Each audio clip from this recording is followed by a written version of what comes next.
ഇതാ ഉദ്ഘാടനം ചെയ്യാൻ വേണ്ടി മലയാളത്തിന്റെ സ്വകാര്യ അഹങ്കാരം പത്മഭൂഷൺ സൂപ്പർ സ്റ്റാർ മോഹൻലാൽ ഇവിടെ എത്തിക്കഴിഞ്ഞു. സമാപന വേദിയിലേക്ക് എത്തിക്കഴിഞ്ഞിരിക്കുകയാണ്. അതിഥികളെല്ലാം എത്തിക്കഴിഞ്ഞിരിക്കുന്നു. വിദ്യാഭ്യാസ മന്ത്രി ശിവൻകുട്ടി ഉൾപ്പെടെയുള്ള എല്ലാവരും എത്തിക്കഴിഞ്ഞു. സ്വർണ്ണക്കപ്പ് ഇത്തവണ വടക്കോട്ടാണ്. ഒരു വടക്കൻ വീരഗാഥ രചിക്കപ്പെടുകയാണ് ശക്തന്റെ തട്ടകത്തിൽ. കണ്ണൂരാണ് സ്വർണ്ണക്കപ്പിൽ മുത്തമിടാൻ പോകുന്നത്. അനഘ ചേരുന്നുണ്ട് വിശദാംശങ്ങൾ നൽകാനായി. അനഘ, സമാപന സമ്മേളനം ഗംഭീരമാക്കാൻ എല്ലാ ഒരുക്കങ്ങളും പൂർത്തിയായി കഴിഞ്ഞിരിക്കുന്നു. ഇതാ മോഹൻലാലും എത്തിക്കഴിഞ്ഞിരിക്കുന്നു. അനഘ,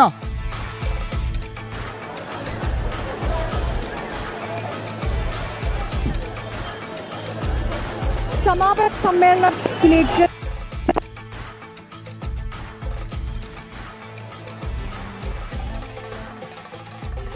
സ്വന്തമാക്കിയിരിക്കുന്നത്.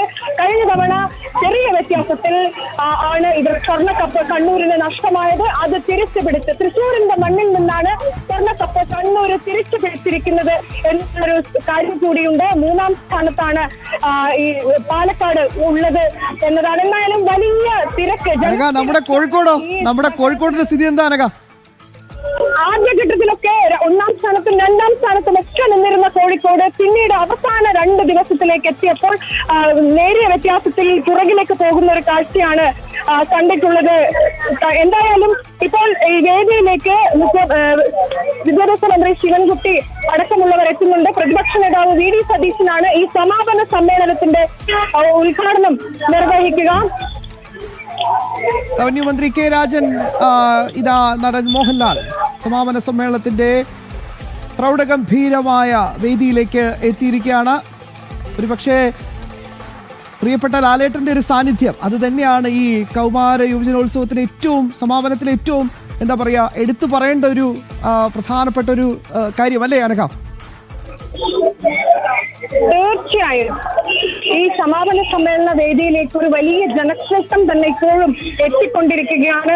5 ദിവസം തൃശ്ശൂർ നഗരത്തെ ഇളക്കി മറച്ചുകൊണ്ട് നടന്ന അതിഗംഭീരമായ കലോത്സവം, കലാമാമാങ്കമായിരുന്നു ശക്തന്റെ മണ്ണിൽ തൃശ്ശൂരിൽ നടന്നത്. അതിന് ഏറ്റവും ഒടുവിൽ ഇപ്പോഴാണ് കപ്പ് സ്വന്തമാക്കിക്കൊണ്ട് തൃശ്ശൂർ ഈ മണ്ണിൽ നിന്ന്, തൃശ്ശൂരിന്റെ കലയുടെ മണ്ണിൽ നിന്ന് പോകുന്നത്.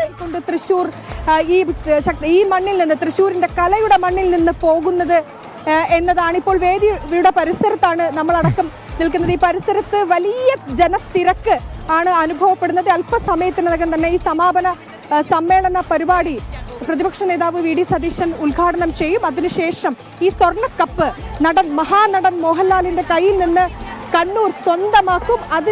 എന്നൊരു ഭാഗ്യം കൂടി ഇത്തവണ കണ്ണൂരിന് ഉണ്ട് എന്നുള്ളതാണ്. കപ്പിനും ചുണ്ടിനും ഇടയിലാണ് തൃശ്ശൂരിന്, ആതിഥേയ ജില്ലയായ തൃശ്ശൂരിന് ഇത്തവണ തങ്ങളുടെ സമ്മാനം സ്വർണ്ണക്കപ്പ് നഷ്ടമായിരിക്കുന്നത്. തൊട്ടു പിന്നിൽ പാലക്കാടുമുണ്ട്. ഇഞ്ചോടിഞ്ച് പോരാട്ടമായിരുന്നു. ആ പോരാട്ടത്തിനൊടുവിലാണ് കണ്ണൂർ തങ്ങളുടെ കപ്പ് സ്വന്തമാക്കിയത്. ഇപ്പോൾ വേദിയിൽ ഈ സമാപന സമ്മേളനത്തിന്റെ ചടങ്ങുകൾ നടക്കുകയാണ്. 25 വേദികളിൽ നടന്ന 25 പൂക്കളുടെ പേരുകളിൽ ഉണ്ടായിരുന്ന വേദികൾ, 15,000-ത്തിലധികം കുട്ടികൾ മാറ്റുരച്ച അതിഗംഭീര കലോത്സവം. ഇത്തവണ നാടകമടക്കമുള്ള എല്ലാ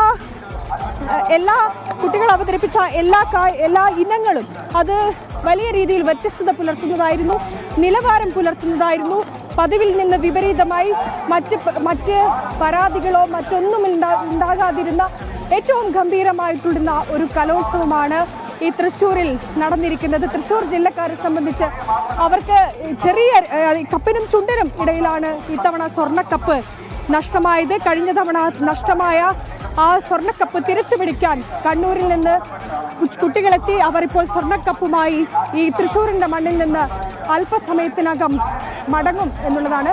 ഇപ്പോൾ വേദിയിൽ സമാപന സമ്മേളനത്തിന്റെ പരിപാടികൾ ആരംഭിച്ചിരിക്കുകയാണ്. ശ്യാം,